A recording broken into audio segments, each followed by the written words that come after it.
Alors les contre-propositions, elles sont sur la réécriture du texte sur le licenciement économique, sur le rejet du barème prud'homme, sur le repeignage total de l'article sur le temps de travail de manière à remettre dans le droit supplétif, c'est-à-dire ce qui s'applique à défaut d'accord, tout ce qui existe aujourd'hui dans le Code du travail. Elles sont sur le fait de revenir en arrière par rapport à ce qui est écrit dans le texte sur la décision unilatérale de l'employeur, c'est-à-dire partout privilégier la négociation. Elles sont aussi sur le renforcement des droits et l'insertion des jeunes dans l'activité, notamment au travers du compte personnel d'activité. Si le gouvernement se contente de relever le barème des indemnités prud'homales, mais ça ne nous va pas. D'abord sur le barème, on demande son retrait. Et encore une fois, je crois qu'on est tous très déterminés là-dessus, les signataires. Le gouvernement doit bouger significativement son texte sur la base des propositions qu'on fait ensemble.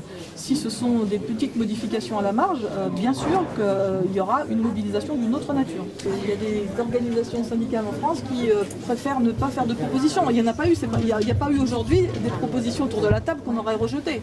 Il y a eu des propositions qu'on a essayé de mettre en commun et sur lesquelles on a bâti un texte commun avec ceux qui ont bien voulu les accepter.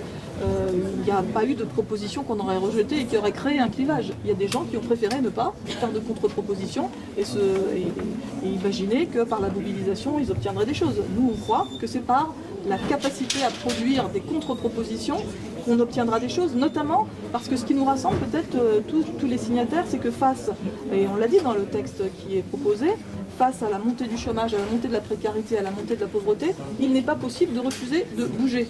Il faut bouger, mais il faut bouger dans le sens de la sécurisation des salariés et au-delà des salariés d'ailleurs de l'ensemble des travailleurs précaires ou bien des nouvelles formes d'emploi par exemple. Donc voilà, il faut bouger pour sécuriser les gens. On ne peut pas se contenter des règles qui existent aujourd'hui et dont on voit qu'elles n'ont pas été utiles pour lutter contre la précarité. Ce qui était important, c'était de voir qu'est-ce qui est commun, au moins en termes de thématiques. Et on a vu quelques thématiques, puisque ce communiqué, en tout cas, les relève, et les porter ensemble, c'est plus fort, en tout cas, que de partir sans aucun texte pour travailler là-dessus. Ensuite, on verra, le 14 mars, quand on aura la plénière chez le Premier ministre, on verra bien si ces points sont retenus. Si aucun des points n'est retenu, la CFTC prendra une position claire, ferme, en disant c'est pas possible, c'est inacceptable en l'état. Donc on va pas dire aujourd'hui l'unité syndicale, ça veut pas dire. Aujourd'hui on est dans la négociation, la CFTC porte cela et elle ira jusqu'au bout et au 14 mars on verra si on va prendre une autre position. D'ailleurs la preuve sur le communiqué de presse, vous trouverez qu'à un moment donné on dit on peut se retrouver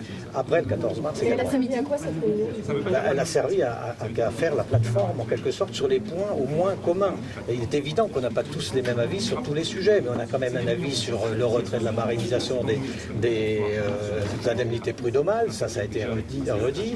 Nous, on a avancé la notion de branche, c'est-à-dire qu'il puisse être aussi un niveau important pour que ça régule les négociations au niveau des entreprises et que les mesures supplétives ne soient pas données finalement à l'employeur de faire ce qu'il veut. Donc clairement, on a affirmé ça dans cette plateforme commune. Donc on va le porter, probablement chacun le portera auprès du Premier ministre dès la semaine prochaine. Et on verra si ces points sont repris ou pas repris. Mais c'est difficile de faire émerger des propositions collectives quand la base de la négociation est le retrait et la feuille blanche. Donc effectivement, on ne demande pas le retrait total à ce stade-là du projet de loi. Nous, on a fait émerger 6 lignes rouges sur lesquelles on va demander qu'il y ait des avancées. S'il n'y en a pas, on ne se prive pas de se mobiliser ultérieurement. Pour l'instant, voilà, on ne demande pas le retrait global, on demande des avancées, de faire bouger les lignes pour redonner l'ambition initiale à ce texte, qui était quand même, il faut le rappeler, un texte de sécurisation des parcours, un texte de progrès social. C'est encore possible si le gouvernement écoute ce qu'on a à lui dire, écoute ce qu'on a mis dans la déclaration qui suit cette réunion.